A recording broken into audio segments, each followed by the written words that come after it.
Okay, this recording is for the assignment, Who Were the Enlightenment Thinkers? It is, let's see what date it is today, I forget, Wednesday, and it's March 20th. Got to take a little while to change there.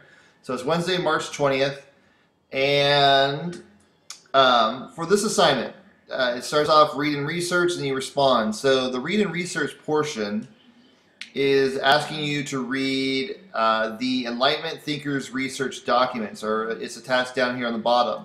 So go into the Enlightenment Thinkers Research documents and read through that. It's talking about the different Enlightenment thinkers that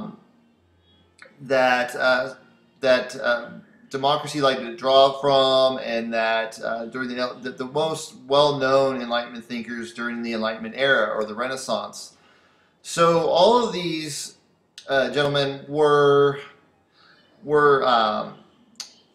philosophers of their time. They wrote books that people studied, and people gained important ideas from during the Renaissance era, and also it was very important to American history because these Enlightenment philosophers gave our founding fathers a lot of the ideas that went into our Declaration of Independence and the Constitution, and went into the thinking of a free country that the United States became when the colonists had a revolution against the English, or Great Britain.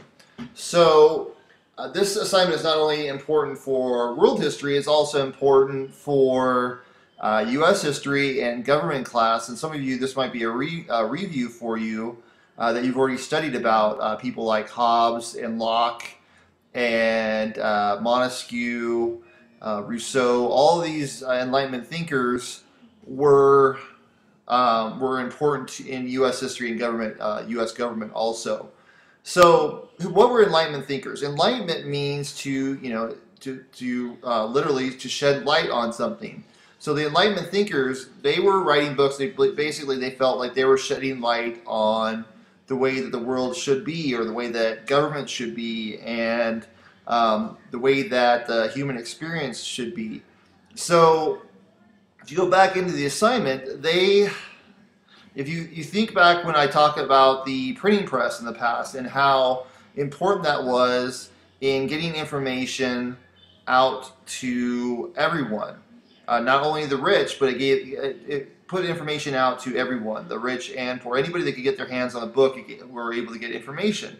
So really, these Enlightenment philosophers, before the printing press, these type of ideas would only have been put out to the rich. Actually, it wouldn't even happen because these philosophers weren't necessarily rich men that could have even afforded to be educated or have books prior to the printing press. So these are men that were, the Enlightenment philosophers were men that weren't necessarily rich. They weren't royalty. They were just ordinary men that wrote and had they were brilliant men that had ideas of how human society should be, how government should be, and these ideas went out to all the common people, and it emboldened them to make change, to have revolutions, to overthrow governments that they thought were unjust, and create governments and countries that they wanted to live in. So that's why the Enlightenment thinkers were so important. So you read the research documents, and then you fill out the worksheet based on the research documents. The worksheet, this is the worksheet. So answer the warm-ups. What natural rights should all people have? Based on the reading, you answer that question. Which Enlightenment thinker was most influential and why? Okay, go through, and then based on the reading, answer the big ideas that Thomas had. What kind of big ideas that Thomas had?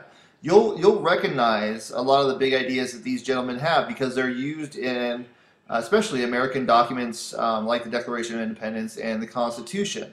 Like all men are created equal. Everyone has the right to life, liberty, and the pursuit of happiness.